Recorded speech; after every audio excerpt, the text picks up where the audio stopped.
te vejo no sacramento da comunhão. Olá, meus queridos amigos, queridos irmãos. Aqui quem vos fala é o Padre Luiz Carlos e mais uma vez estamos trazendo para vocês um vídeo novo, dando continuidade ao nosso projeto inicial, que era aquele de estar editando diversos vídeos em relação ao livro de Scott Hahn, Dr. Scott Hahn, O Banquete do Cordeiro, a Missa segundo um Convertido. Como nós tínhamos já comentado, o tema, de quem já assistiu o primeiro vídeo é a importância da Santa Missa, a partir da visão, do trabalho, da descoberta, das análises, dos estudos teológicos e bíblicos feito pelo Dr. Scott Hahn.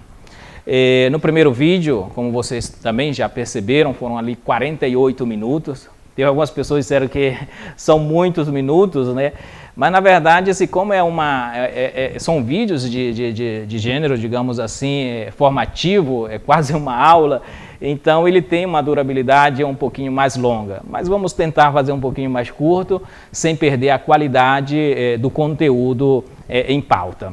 Certo? Então, uma vez que nós fizemos no primeiro vídeo a explanação sobre como Scott Hahn ele chegou a fazer a experiência do rito eucarístico a partir de toda a sua curiosidade, digamos assim, intelectual, bíblica, esse contato com o mundo da literatura patrística, até entrar em contato de fato com o rito eucarístico e daí ir descobrindo parte por parte a importância desse ritual. Hoje nós vamos entrar naquilo que ele faz no livro, já no finalzinho da primeira parte deste livro, ele faz uma análise, mesmo que rápida, uma espécie de pincelada sobre essas partes principais da Santa Missa. Ele diz que a Santa Missa ela tem uma estrutura, ela tem uma ordem. É claro que aqui não vou estar entrando, e nem ele também entrou, em muitos detalhes litúrgicos, até porque a minha especialidade, eu não falei isso nos primeiros vídeos, a minha especialidade não é a liturgia, eu não sou especializado em liturgia. Inclusive, alguns amigos meus da Itália me perguntaram, e aí, você vai ser um liturgista agora, vai começar a falar da liturgia? Na verdade, não é bem o meu campo, A minha especialidade é a Sagrada Escritura. Se como a visão de Scott Hahn e a análise, o enfoque que ele faz sobre a temática da importância da Santa Missa é um enfoque muito bíblico, é por isso que eu me interessei também pela temática, sobretudo de maneira específica dentro do livro do Apocalipse. Então nós vamos tentar dar umas pinceladas também nessas diversas partes. Então se tem um litúrgico aí, uma pessoa especializada do outro lado da telinha sobre a liturgia, com certeza pode dizer, mas falou muito pouco dessas partes, ou talvez não entendeu muito bem isso aqui. Eu não vou entrar nos mínimos detalhes dessa dimensão aí de diversas outras algumas coisas específicas. Eu estou tentando aqui levar o senso daquilo que nós estamos celebrando do mistério. E não tem como falar do senso do mistério celebrativo da Eucaristia sem falar, de fato, da sua estrutura, de como ela é estruturada, das suas principais partes, os principais ritos que compõem esse mistério, esse rito celebrado, essa liturgia celebrada dentro da igreja. Eu falava um outro dia que é o rito mais antigo do cristianismo.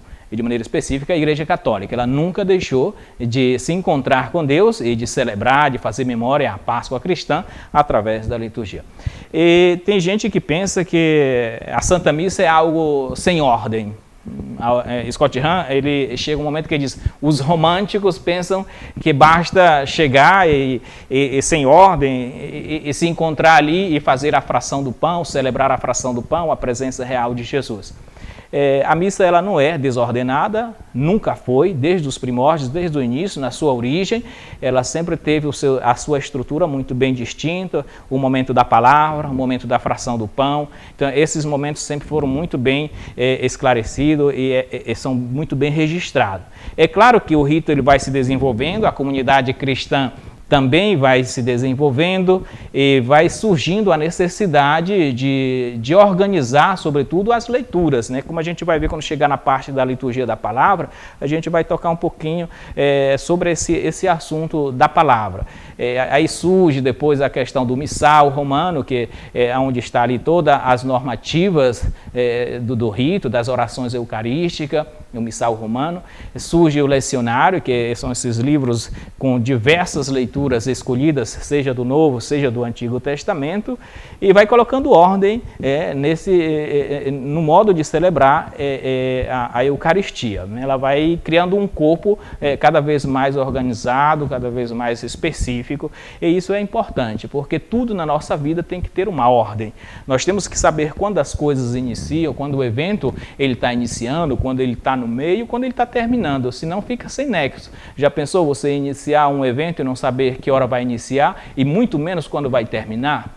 Tudo na nossa vida, como eu dizia já no vídeo anterior, tudo tem um rito, tudo tem que ter uma ordem, tudo tem um horário. E na nossa vida também nós estamos acostumados com frases repetidas, frases feitas. Muita gente vai para a missa e se sente um pouco meio assim, mas é sempre a mesma coisa, é a mesma palavra, é a mesma saudação. Não é a mesma coisa. Talvez você que ainda não percebeu a beleza que tem o rito, mas não é a mesma coisa. Agora é verdade que existem algumas frases que elas são repetidas sempre. É ali como se fosse fixa. Você que participa da missa diária ou dominical, você sabe que chegando em um determinado momento vai ter aquelas palavras, vai ter aquela expressão e vai ter aquela saudação. Isso aí é uma coisa que você não pode tirar do rito. Mas a nossa vida também é assim, a nossa vida ela é feita de partes fixas, seja, por exemplo, o horário. Se você não tem horário na sua vida, a sua vida é uma desordem total. E frases feitas que são repetidas o dia todo, por exemplo, um bom dia. Quem não repete um bom dia? Quem já se cansou de dizer bom dia? Só uma pessoa mal educada. Quem já se cansou, por exemplo, de dizer te amo para a esposa ou para o esposo? São frases feitas, são frases repetidas que fazem parte do nosso rito dia após dia. E você não se cansa disso, né? Interessante. Aí depois você vai para a missa, mas é repetido. Mas então tem alguma coisa que você não entendeu. Então, como eu dizia no vídeo anterior, é muito importante você entender essa questão do rito como uma ordem boa, né? Uma rotina boa. É uma rotina que faz bem, dá estabilidade. Este evento da Eucaristia, a Santa Missa, Scott Hahn, como todos nós sabemos, né, é uma definição já, digamos assim, já conhecida, a gente não se discute sobre isso. Ela é dividida de maneira assim geral em duas grandes partes, a missa, a liturgia da palavra e a liturgia eucarística. Dentro dessas duas partes, as mesmas depois são subdivididas em determinados ritos específicos. Por exemplo, na primeira parte nós temos aí os ritos iniciais, o rito do perdão, que é o rito penitencial, nós temos a palavra proclamada, e assim sucessivamente. Na segunda parte, nós temos o ofertório, nós temos a Eucaristia, a comunhão, os ritos finais, enfim, a gente vai ver em detalhe todas essas partes por partes subdivididas. Vamos começar, então, pela primeira parte da Santa Missa, essa grande parte que é subdividida de maneira assim específica em três partes, né, que são esses ritos iniciais, o rito penitencial e a palavra proclamada. É interessante você notar que a missa ela inicia sempre com o sinal da cruz. Às vezes parece banal e você senta ali e participa do evento, participa do rito, faz o sinal da cruz e quase que uma coisa automática, sem se questionar a riqueza teológica, simbólica e litúrgica que tem o gesto de traçar o senho da cruz sobre você. O senho da cruz, os padres da igreja vão dizer que é como se tivesse ali em um gesto, em um simples gesto, você expressa a sua fé. Renova o seu batismo. Nós somos batizados em nome do Pai, do Filho e do Espírito Santo. Então, todas as vezes que você traça sobre si o nome do Pai, o nome da Santíssima Trindade, você está renovando, está lembrando de onde você veio, né, do ponto de vista espiritual, renovando a sua aliança com Deus. Os padres da igreja, sobretudo também Atanásio, ele vai dizer que o sinal da cruz ele tem o poder, inclusive, de expulsar as magias e quebrar as feitiçarias, só para você ter uma ideia do quanto tem uma importância, né, o sinal da cruz. Nós fizemos, do rito latino, os ocidentais católicos do rito latino, a gente faz de maneira muito simples, em nome do Pai, do Filho e do Espírito Santo, e traça sobre si a Santíssima Trindade. Trindade, o grande mistério da Santíssima Trindade, né? Mas os orientais, é interessante como eles fazem o sinal da cruz. Eles juntam os 3 dedos, 3 primeiros dedos, e separam os 2 últimos dedos. Sejam, sobretudo, os ucranianos, são os jovens que eu estudei com eles na época da minha formação na Itália. A gente conversava bastante sobre essas diferenças de rito, e eles traçando sobre si, eles faziam sempre desta forma. Ou seja, é a Santíssima Trindade, né? Pai, Filho e Espírito Santo, e depois esses outros 2 últimos dedos representam as 2 naturas de Deus, as 2 naturezas de Deus, a humana e a divina, para te ver o quanto é rico. E nós iniciamos então toda a nossa jornada, as coisas importantes da nossa vida, sempre com o sinal da cruz. Isso é importante, né? Quando um católico ele faz um momento de oração, tu chegou numa oração católica, tu já sabe que vai iniciar com o sinal da cruz. E a Santa Missa também dá esse início com esse gesto. Então é um resumo, né? em um gesto único, é um resumo teológico muito importante, se você prestar bem atenção naquilo que você está fazendo. O outro ponto é que logo em seguida, depois da saudação do padre, do sacerdote, vem em seguida, quase de imediato, esse pedido de perdão. É o rito penitencial.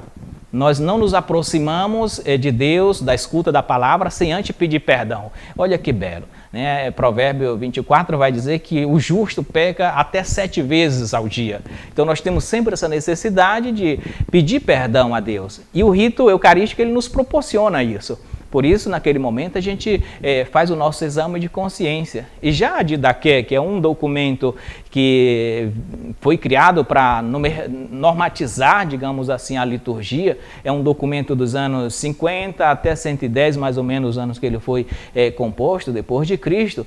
Então, tá muito recente ainda a comunidade cristã, e nós já temos um documento ali dizendo como deveria ser realizado este rito. E ele já fala dessa necessidade de você confessar os seus pecados antes de aproximar-se da mesa eucarística. É muito importante isso aqui, né? E São Paulo também vai dizer, é bom que você esteja apto, pedir perdão a Deus, preparar o coração, porque senão, em vez de receber o corpo e sangue de Cristo para a sua salvação, você pode estar recebendo para a sua própria condenação. E daí começa toda essa estrutura muito bela do rito penitencial. Interessante quando Moisés se aproxima de Deus na sarça ardente, você escuta aquela voz que diz, Moisés, tira as sandálias porque o lugar que você está pisando é uma terra santa, é sagrado.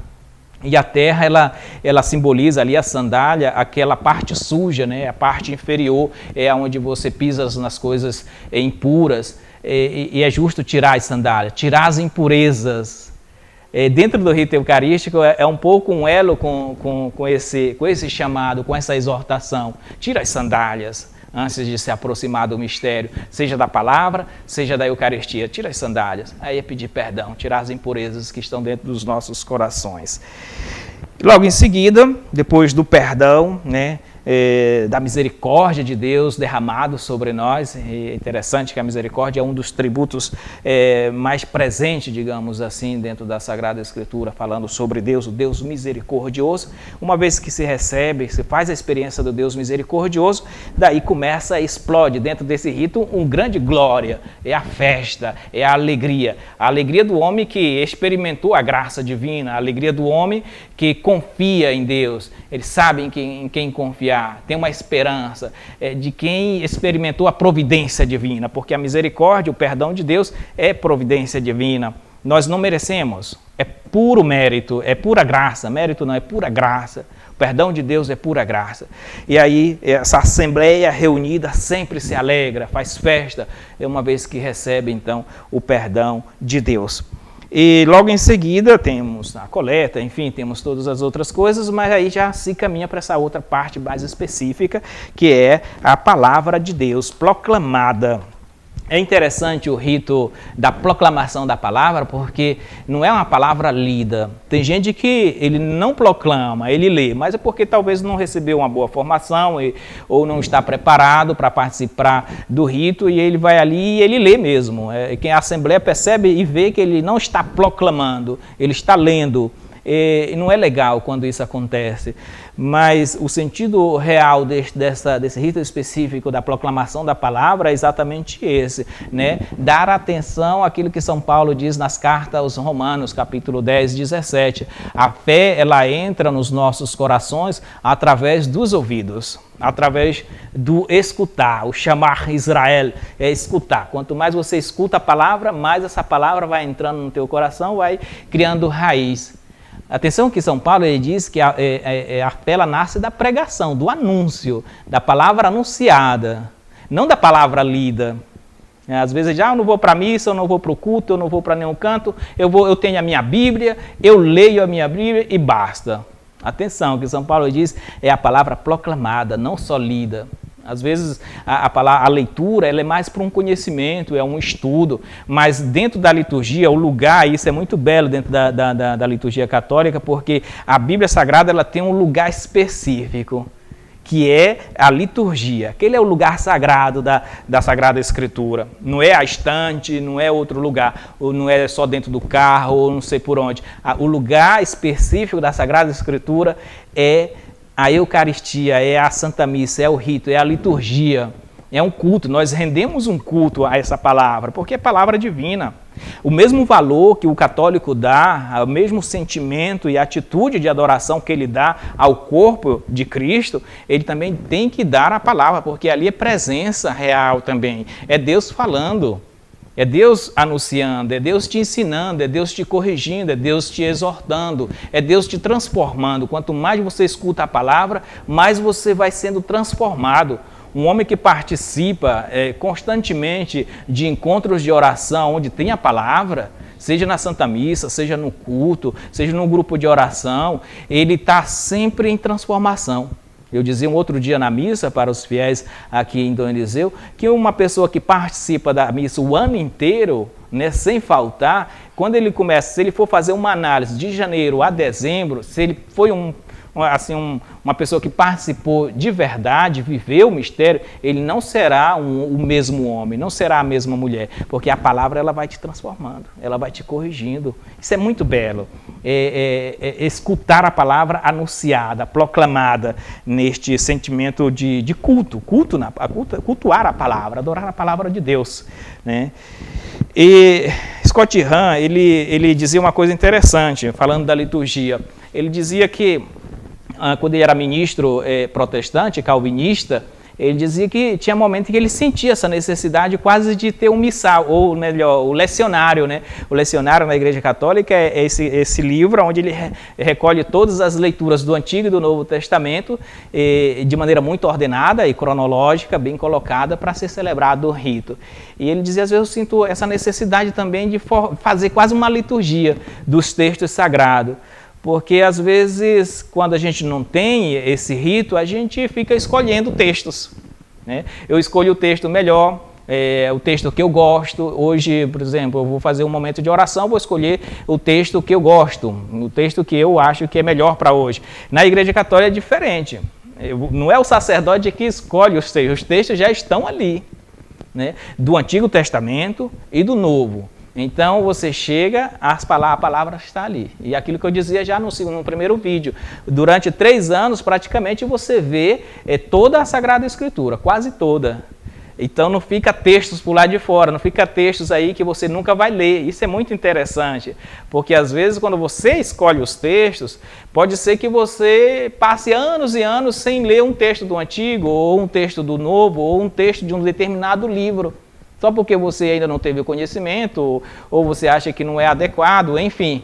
Já na Igreja Católica, no rito da Santa Missa, não, você mesmo, sem querer, você vai ler aquele texto, mesmo sendo já repetido, ou mesmo sendo difícil de ser explicado, porque tem textos que os padres ficam meio agoniados. Meu Deus, esse texto, e agora? Mas aí você deixa o Espírito agir, e ele vai conseguir, sim, fazer com que os fiéis possam chegar a uma compreensão também, e viver aquela palavra anunciada.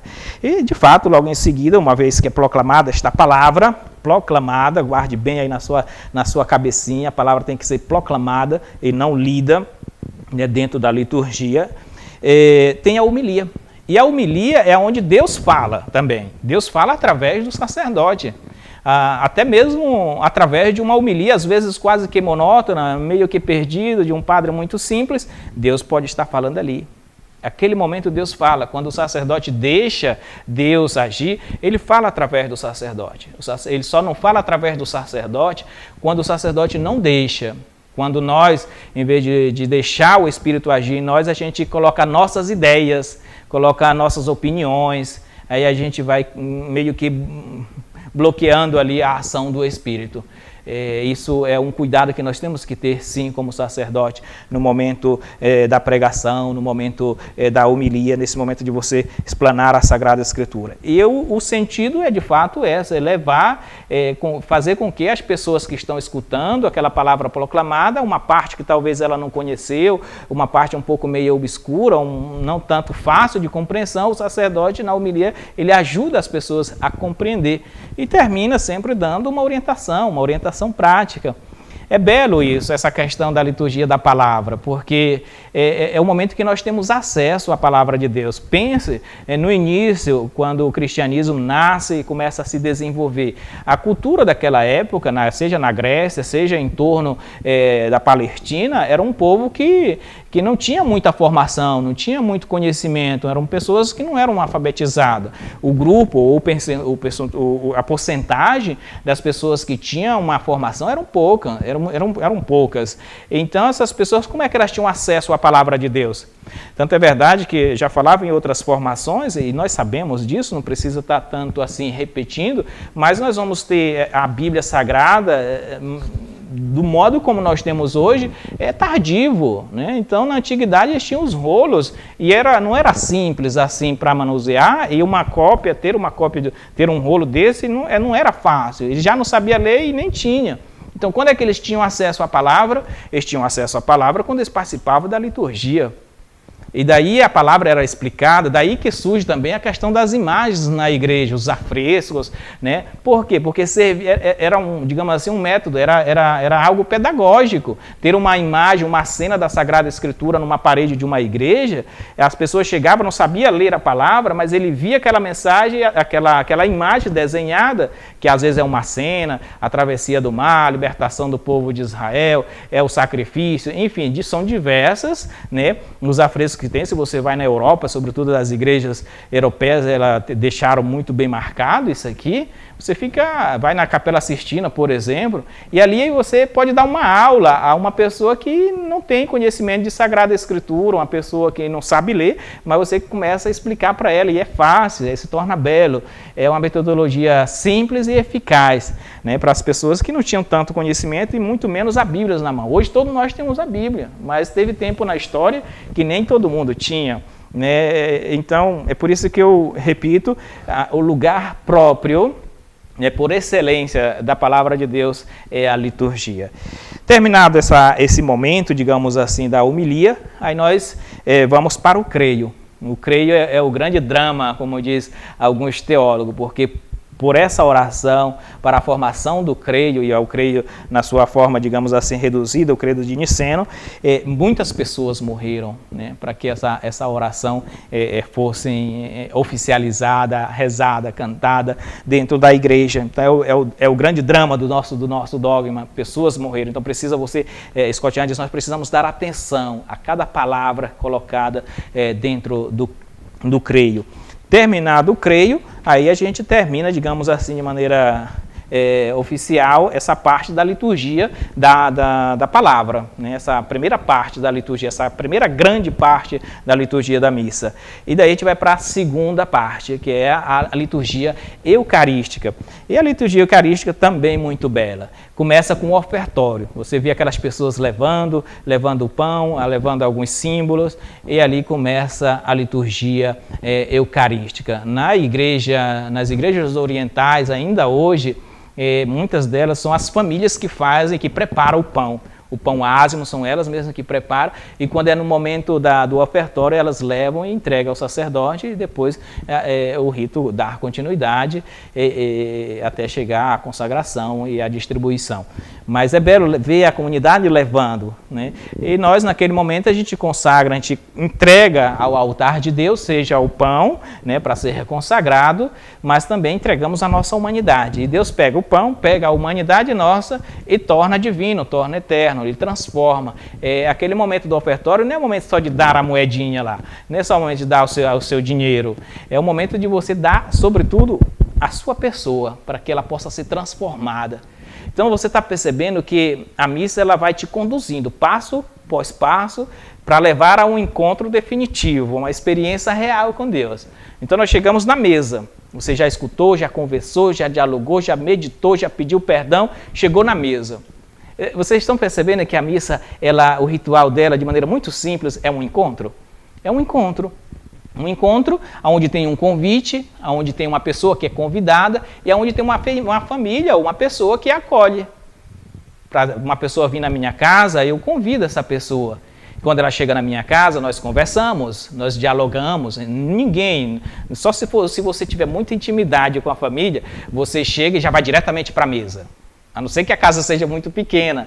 Mas, no geral, quando a casa tem uma certa estrutura, você chega, tem a sala de estar, sobretudo, antigamente tinha muito isso, né? Tem a sala de estar, e você vai e está ali e conversa com o dono da casa, e de repente a esposa já está preparando para lá, mas você está conversando, alguém está conversando. Tem um momento da conversa, do diálogo, que é esse momento da liturgia da palavra, do diálogo. Ali a gente se narra, a gente se conta, como é que está a sua vida, como é que está, como é que vão as coisas. Às vezes a gente se arrepende também, conta os nossos arrependimentos, as nossas histórias, né? É até chegar o momento de ir a ter a mesa. E ali, chegar na mesa, tá pronto, né? Tá pronto. Tem gente que leva também coisas para fazer com que a mesa fique mais bonita, leva alguma coisa para festejar também. E todo mundo senta em torno desta mesa. Então tem passo por passo o encontro humano. E o encontro com Deus é assim também. Então nós chegamos na mesa. E quando chegamos na mesa, acontece algo maravilhoso.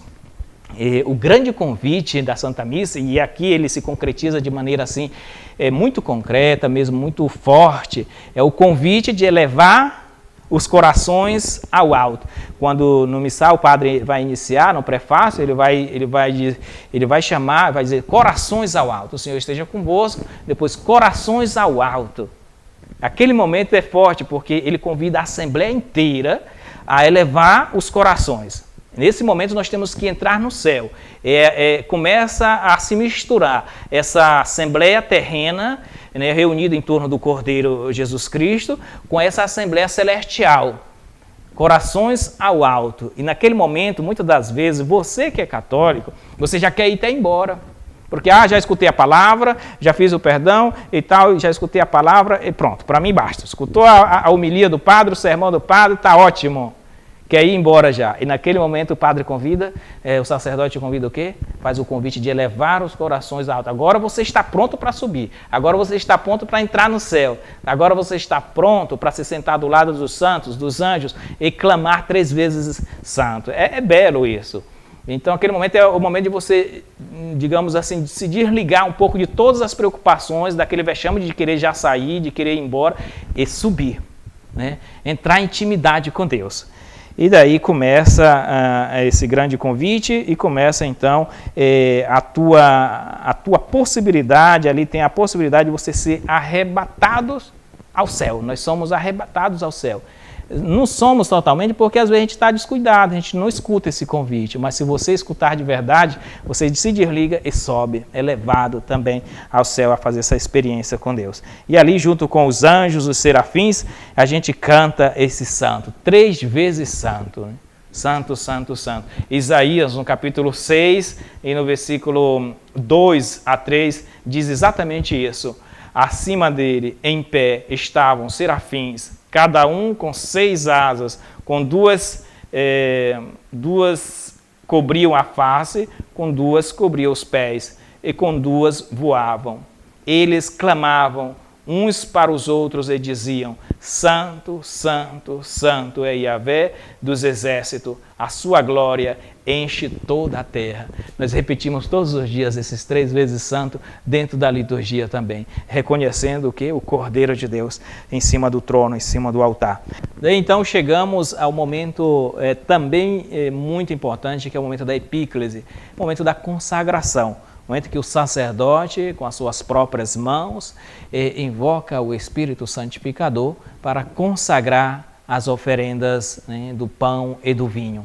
Esse é um momento que toda a Assembleia fica ali em um momento de adoração, de atenção, porque vai sair da boca do sacerdote as mesmas palavras de Jesus. E, na verdade, como ensina a nossa Santa Mãe Igreja, é o próprio Cristo, né? O sacerdote, ele age em persona Christi, alter Cristo.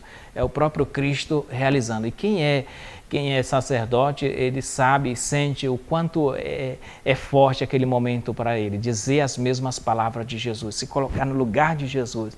É um momento, para mim, que sou sacerdote, é sempre um momento muito, muito forte. Todas as vezes que eu faço sempre com muita calma, com muita atenção, porque são as mesmas palavras de Jesus. É um momento realmente de muita adoração, é um encontro com o céu. Naquele momento a gente entra no céu de maneira definitiva, de maneira bela e de maneira forte. E Jesus diz nas suas palavras que fazer, depois que ele pega o pão, pega o corpo, pega o pão, pega o vinho, depois no final ele diz: fazei isto em memória de mim. Ele diz: fazei. Ele não diz: lede isso em memória de mim. Fazei. Portanto, quando nós participamos da Santa Missa, nós estamos fazendo exatamente isso. Nós estamos fazendo memória. E o conceito de memória, meus irmãos, é algo muito importante para ser estudado. Memória traz vida. E aqui na liturgia nós costumamos dizer, dentro da teologia católica, que não é só uma memória, mas é memorial. É presença real. Esse fazer memória é dar vida. Por isso que o povo de Israel, quando ele estava assim, passando por grandes dificuldades, que não sentia mais a presença de Deus, eles diziam que parece que Deus nos esqueceu, a mão de Deus está mudada. Ou seja, quando Deus esquece do humano, o humano morre. Mas isso até é entre nós. Se nós esquecemos as pessoas que amamos, aquela pessoa morre para nós. Em vez, se tem lembrança, se tem memória, se você lembra daquela pessoa todo dia, aquela pessoa pode estar na Europa, pode estar no Japão, pode estar qualquer parte do universo, mas se você lembrar dela todo dia, ela está viva. Isso é muito importante. E o que a gente faz é exatamente isso. São tantas pessoas que fazem memória a Jesus Cristo que quando você fala o nome de Jesus, você sente a presença dele. É da vida. Enquanto tiver um cristão na face da terra capaz de fazer memória a Jesus Cristo, ele está sempre no meio de nós. Sabe quando Cristo vai embora do nosso meio? Quando nós esquecemos ou deixamos de fazer memória a Ele. E a liturgia é o momento primordial, é o canal por excelência para fazer memória ao nosso Deus.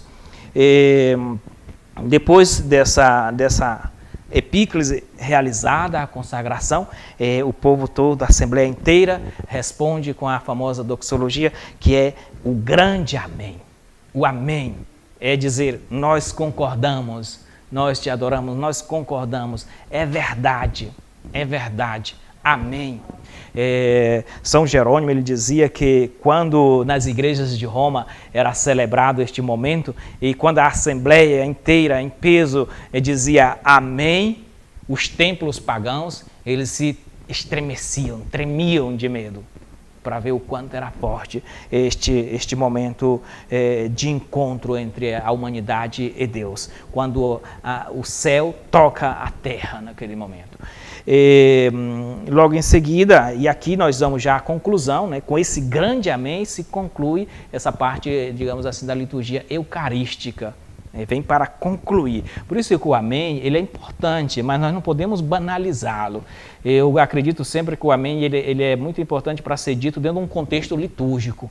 Dentro de um contexto litúrgico, dentro de um contexto de culto. Hoje nós escutamos o amém um pouco espalhado em todas as áreas, às vezes até em contextos profanos nós estamos escutando amém. Com muita facilidade a gente amém, amém. A pessoa diz lá uma bobagem de nada e a gente amém. Ou diz uma promessa que não tem nada a ver, Você já escuta o amém. Não, temos que ter cuidado com o amém. O amém tem que ser dito para comprovar, para confirmar, sobretudo a palavra de Deus, não a palavra do humano. É a palavra de Deus. O amém é resposta à palavra de Deus, não a palavra do humano, que diz qualquer coisa e você já diz o amém. Não, cuidado. Isso é importante a gente levar em consideração. Em seguida, nós temos a oração do Pai Nosso. E a oração do Pai Nosso, ela realiza, de fato, toda a missa. A oração do Pai Nosso, ela realiza a missa. Se você for olhar parte por parte, ela toca todas as partes da missa. Quando nós chamamos Deus de Pai, ali já vem em mente o quê? A renovação do nosso batismo. Santificamos o nome de Deus dentro da Santa Missa, nós santificamos, realizamos a sua vontade, porque eles fazem isso em memória de mim, vê? Você está realizando a vontade de Deus, seja no céu, seja na terra, aqui na terra como no céu, essa vontade de Deus realizada contemporaneamente, porque você celebra a Eucaristia, esse rito, essa liturgia celestial que é celebrada aqui, mas que é vivida também no céu, como a gente vai perceber de maneira mais específica, dando continuidade no nosso curso, na nossa formação. Tem o perdão, né? Perdoa os nossos pecados, assim como nós perdoamos os nossos devedores. O verdadeiro pão, dai-nos hoje o pão de cada dia, e o verdadeiro pão para nós não é só o pão material, mas é o pão da palavra, é o pão eucarístico. Então a oração do Pai Nosso, ela vem quase assim para fazer de novo ressurgir toda essa beleza do rito que a gente está celebrando. E em seguida é colocado a oração da paz. Belo, porque antes de você se aproximar da mesa, antes de você receber o corpo e sangue de Cristo, você dar a paz. Agora a gente está colocando um pouquinho a paz já para o final, mas ele sempre foi colocado ali, né? E no lecionário, no nosso missal, está exatamente nesse momento. Depois do Pai Nosso tem a oração da paz e logo depois a paz, porque a gente vai... tipo um sinal concreto de reconciliação, dar o abraço no irmão e tudo, e quem tiver meio que brigado um com o outro, vá lá, abraça o seu irmão e vai receber Jesus com o coração tranquilo. Esse deveria ser, de fato, a coisa certa a ser feita, mas às vezes a gente não faz, né? A gente tem vergonha e acaba indo receber Jesus ainda com o coração duro, com o coração cheio de muita mágoa. Mas às vezes nós não podemos julgar também as pessoas. Você não tem ainda condições necessárias para perdoar aquele irmão que está até ali dentro, mas você ainda não está ainda pronto, não consegue perdoá-lo ainda, não consegue ir lá naquele momento. Então você recebe o corpo de Cristo sempre com essa intenção de se tornar mais forte, para que um dia eu possa perdoar meu irmão, para que um dia eu possa ter essa reconciliação, para que um dia a gente possa ter essa paz. Diante desse Cordeiro, nós não podemos responder de maneira diferente, a não ser com a mesma resposta do soldado romano. Senhor, eu não sou digno que tu entres debaixo do meu teto. Basta que tu diga uma palavra e o meu servo será salvo, será curado. Basta que tu diga uma palavra e eu serei salvo, a gente responde, né? É responder com a palavra do soldado romano, um pagão que reconhece em Cristo Jesus essa presença forte. E assim a gente também diante do Cordeiro Eucarístico. Senhor, eu não sou digno, mas por pura graça Ele nos alcança, por pura graça Ele nos transforma, por pura graça Ele nos salva. E assim nós chegamos então no céu. Por isso que todo esse percurso, se você conseguir fazer ele bem direitinho, passo por passo, você começa a ver o céu. E a segunda parte do livro de Scott Hahn, do Dr. Scott Hahn, é exatamente isso. A missa revela o céu. E daí a gente vai ver no próximo vídeo exatamente isso. Como é que a missa revela o céu? E quais são as características deste céu? E depois ele termina o livro falando da missa dentro do Apocalipse. Como a missa pode estar revelando o Apocalipse, o livro do Apocalipse. Como é que a missa é chave para entender a dinâmica, a linguagem, a composição narrativa, a linguagem simbólica e teológica do livro do Apocalipse. Esse livro tão emblemático e às vezes até polêmico. Mas Scott Hahn encontra na Santa Missa uma chave para entendê-lo. Então venha conosco acompanhar os nossos próximos vídeos. Espero que você tenha gostado, né? Vocês perceberam, quem participa do rito, vê que não tem algo de muito novo. A estrutura é essa aqui, né? A estrutura é sempre essa, nunca vai mudar. Eu tentei dar essa pincelada exatamente para a gente se encaixar bem direitinho aqui, as parte por parte, os diversos ritos específicos, depois tem os ritos finais, mas são coisas bem comuns, são coisas bem mais claras. E depois a gente vai entrar nessa parte mais teológica, essa missa que revela o céu, depois o Apocalipse, certo? Que eu acredito que é uma parte bem mais, talvez tenha algo que traga mais novidade nesses próximos 2 vídeos. Agradeço a todos vocês, digamos assim, a paciência, o tempo que você dedica para escutar este vídeo, e deixe aí então os seus comentários também, né? Pode estar dando sugestões, você pode estar fazendo as suas perguntas e na medida do possível nós vamos estar respondendo você também. Deus abençoe e que o Espírito Santo possa abrir sempre cada vez mais a sua mente para encontrar Jesus Cristo através da sua palavra e através da Eucaristia. Obrigado e até a próxima. Senhor, quando te vejo no sacramento da comunhão, sinto o céu se abrir e uma luz a me atingir.